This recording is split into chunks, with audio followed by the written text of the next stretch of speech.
Now at 5, lawmakers in Oklahoma advance a bill aimed at increasing school choice in state. Plus, we'll meet a medical student in Joplin who will soon be trading in his coveralls for a white doctor's coat. And officials brace for the end of Title 42 and an influx of migrants at the southern border. I'm Nicole D'Antonio with a look at the preparations and reaction from lawmakers. The 4 states' most watched news starts now. Parts of the 4 states is getting some much needed rain today. This is KOAM News at 5. I'm Jalen Banks. We go straight to Chief Meteorologist Doug Ketty with the first look at the weather.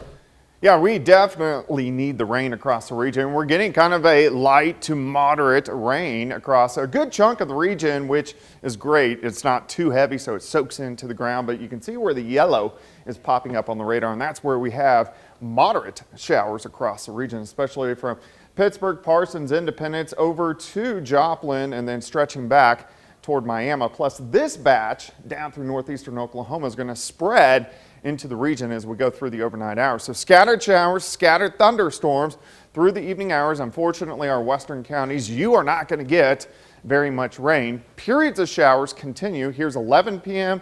Let's go to about 2 a.m. The rain is really starting to wind down at that point in time. So temperatures kind of mid to upper 50s, on and off showers throughout the evening. Big warm up and plenty of more chances for thunderstorms. We'll talk about it here in a bit.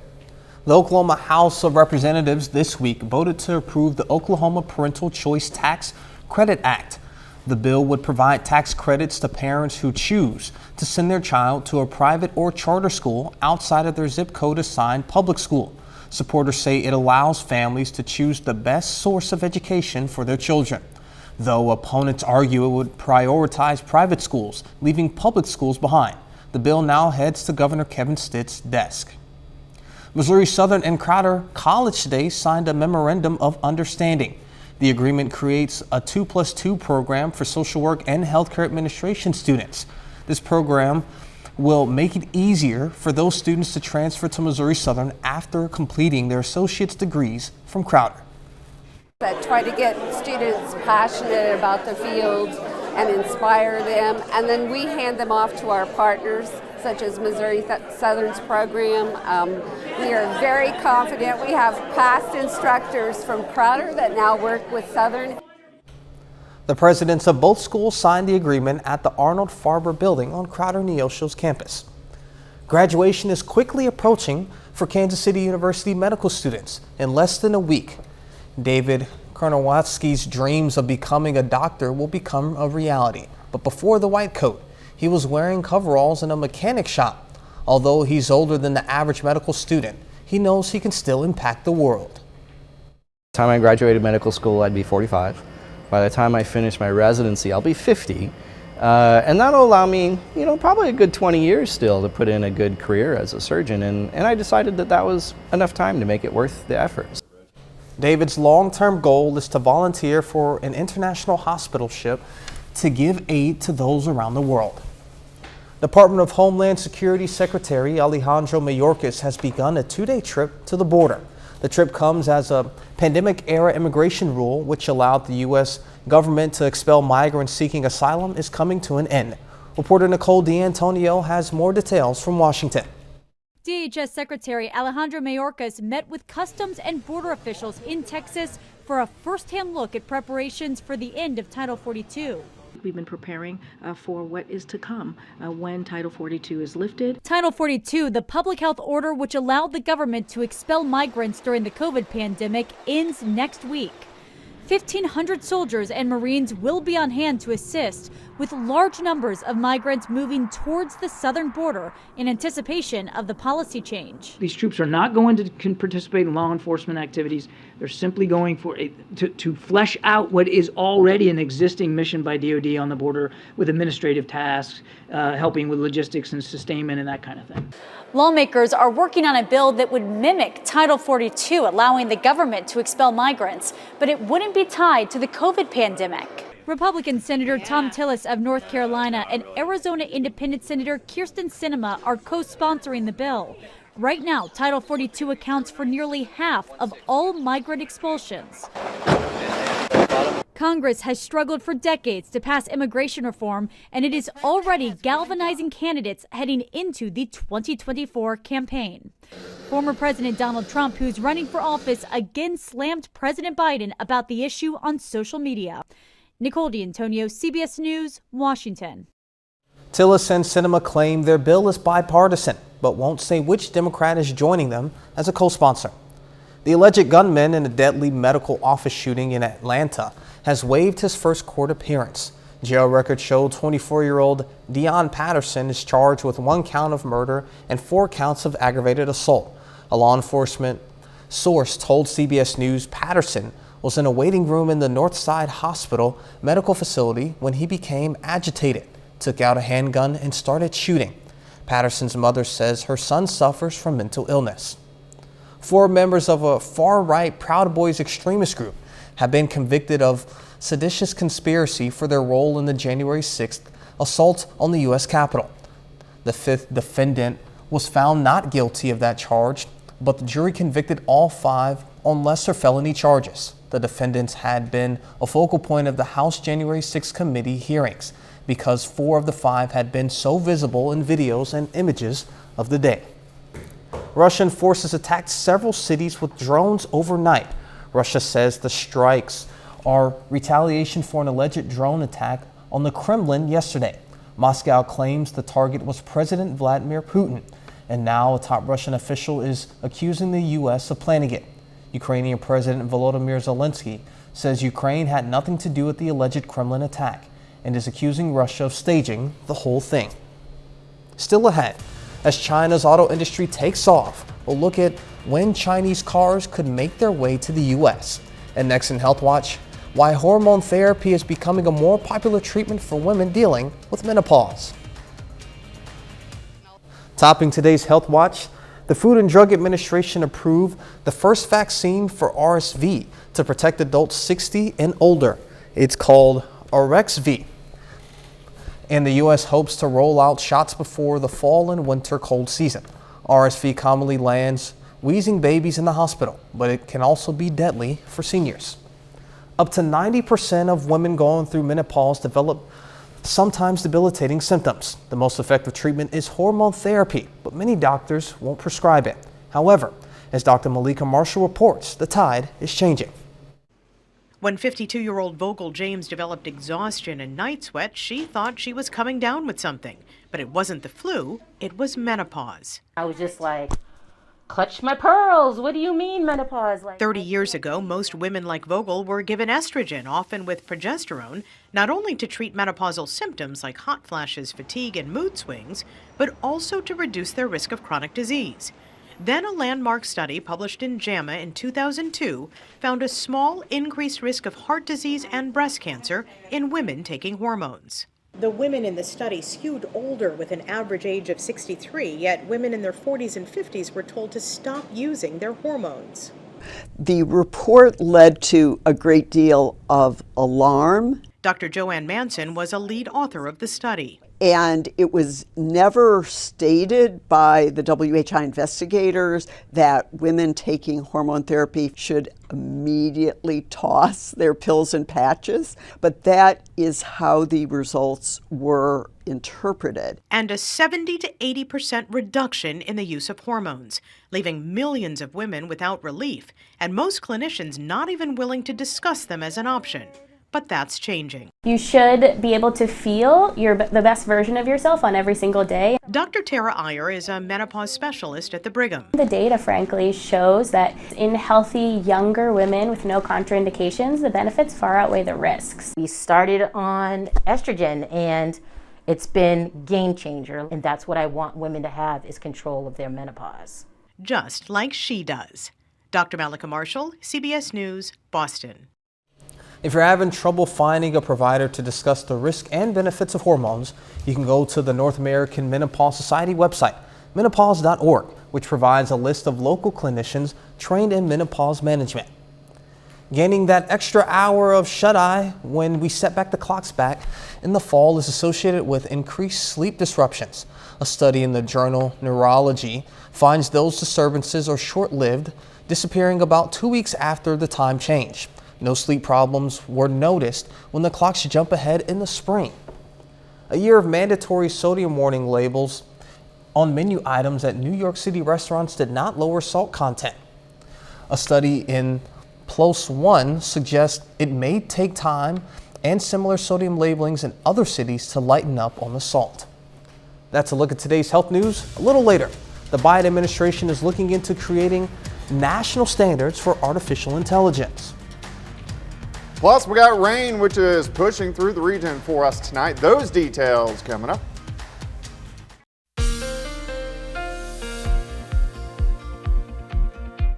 Well, it's turned out to be a wet day, especially during the afternoon, which we need the rain. It's not completely widespread across the four-state area, but a good chunk of us are getting rain, which you can see on our Indigo Sky Casino and Resort Tower Cam, of course, just outside of Seneca, Missouri. Look at the showers, even a few embedded thunderstorms, nothing strong, nothing severe. That's going to stay down toward the south as we get through the evening hours. You can see them picking up near Wichita Falls and Lawton, but we are getting showers and a few thunderstorms working through. In fact, a pretty good batch right through the heart of the four-state area. So where you see the greens, much lighter. Where you see the yellows and the orange, that is more of a moderate rain across the region. Not a whole bunch in our western counties or northern counties, and those are actually the areas that need the most rain, where the drought is the worst. Let's go ahead and zoom into the metro from Carthage, Neosho, Miami, up to Pittsburgh. Pretty good batch right through Cherokee County, right through Joplin, down 49 toward Neosho, and then kind of pushing into Carthage and also Jasper at this point in time. Secondary batch toward Tulsa, and this should develop a little bit more and kind of fill in through northeastern Oklahoma as we go through the evening hours. So we are going to have periods of showers continuing as we go through the overnight hours. Heaviest rain, big swath of not that much right through the region, some showers up toward Nevada, and then once you get into this green here, that's where areas have picked up at least 1/4 of an inch, upwards to 1/2 an inch, which we definitely need and will take. The clouds and the showers have kept our temperatures kind of cool. 58 in Nevada, 59 in Anderson, Parsons 58, Veneta is sitting at 59. It's wet, 7th range line. Currently outside, sitting at 56, easterly winds at about 5, and of course, our humidity is way up there. So here's our rain chances. Here's 7 p.m., 9 p.m., 11 p.m., 1 a.m. All of our chances pretty high. Then they greatly taper off as we go through the rest of the night into the morning hours. So let's step through time. Periods of showers. Here's 9:30 p.m. Again, heaviest kind of right along the I-44 corridor. Periods of showers continue. Here's at midnight, and then kind of pushing into Missouri by 2 or 3 o'clock in the morning. Then most of this out of here by 4, 5 o'clock in the morning, just a lot of clouds to start the day. As we go through Friday by the noon hour, most of us upper 60s to near 70. We get the sunshine back, temperatures warm up. I think most of us go into the upper 70s on Friday. So Friday is actually going to be a really nice day. Tomorrow night, we're only dropping to the mid 60s for overnight lows. Then check this out. Let's go into Saturday. Look at this, upper 80s, pressing 90 degrees by the time we head into Saturday afternoon. All right, additional rainfall tonight.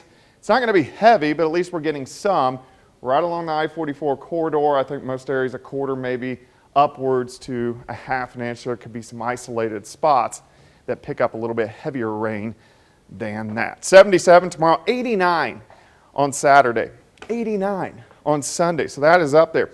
But look at this. Chance for thunderstorms return late Sunday, Monday, Tuesday, Wednesday, Thursday, Friday, Saturday, Sunday.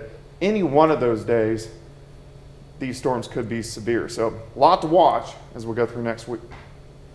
How many days is that in a row? Is that like 8? 7, 8? Oh my goodness, yeah. Fingers crossed that for all of our drought people that we can get all of that. All right, thank you, Doug. Coming up, when Chinese car exports could start making their way to the U.S. Topping today's Consumer Watch, Vice President Kamala Harris sat down with the CEOs of 4 tech giants at the White House today to discuss the risk of developing artificial intelligence. It comes as the Biden administration launches a new initiative to put some safeguards in place for the rapidly evolving technology. That includes $140 million to establish a handful of new AI research institutes to promote responsible development.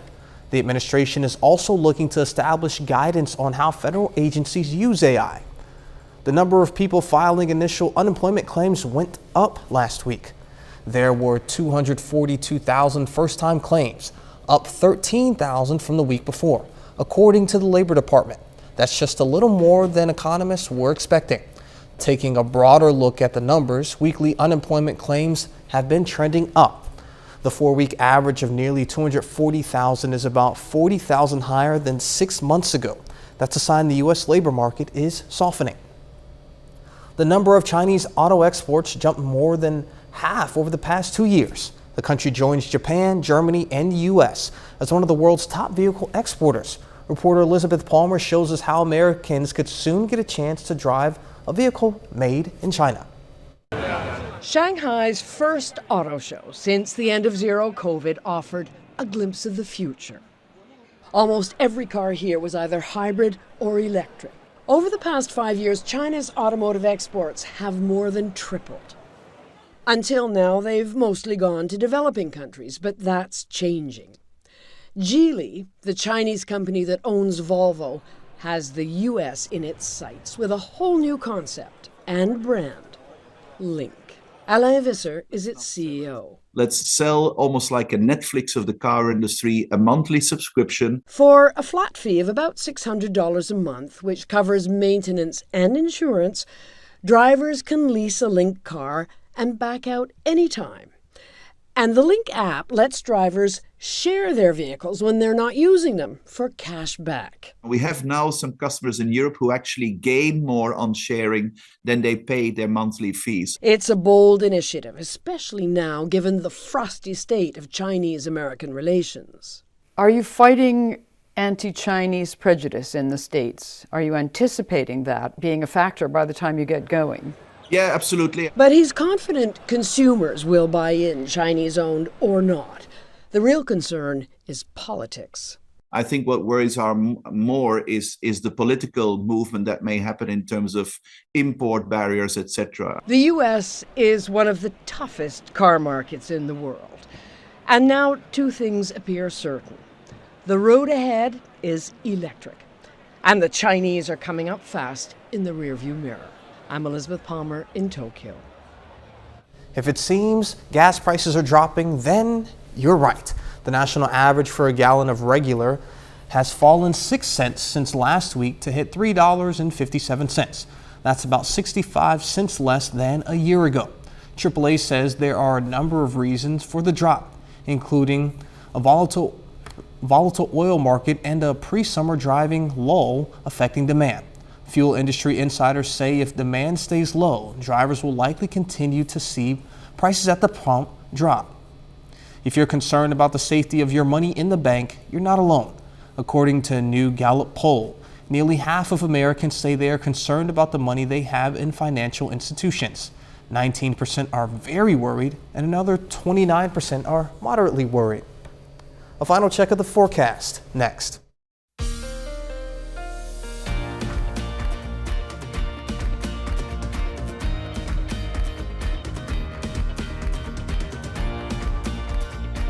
Up next on the CBS Evening News, increased cancer rates in parts of the U.S. is leading to consequences for a Louisiana chemical company. Then on KOAM News at 6, we'll look back 20 years on the deadly tornado that rolled through Carl Junction on this day in 2003. Plus, we'll have more on a former mechanic's dream of becoming a doctor being fulfilled.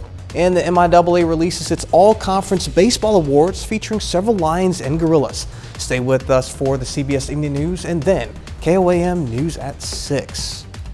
That tornado 20 years ago, that was my very first severe weather event I dealt with at KOAM. Man, time flies, doesn't it? Yeah. Hopefully no more. Hopefully no more on the forecast. Right? I know, but we do have threats for severe weather, especially next week. All those chances for thunderstorms, any of those days, could be strong to severe. So we're going to watch that next week. Showers continue this evening. Tomorrow, Saturday, look pretty good. Hopefully no severe, but just straight rain. That's what we need. All right, sounds good. Well, thank you for joining us. The CBS Evening News is next, and of course, we'll be right back here at 6 o'clock. We'll see you then. Let's make it a great evening.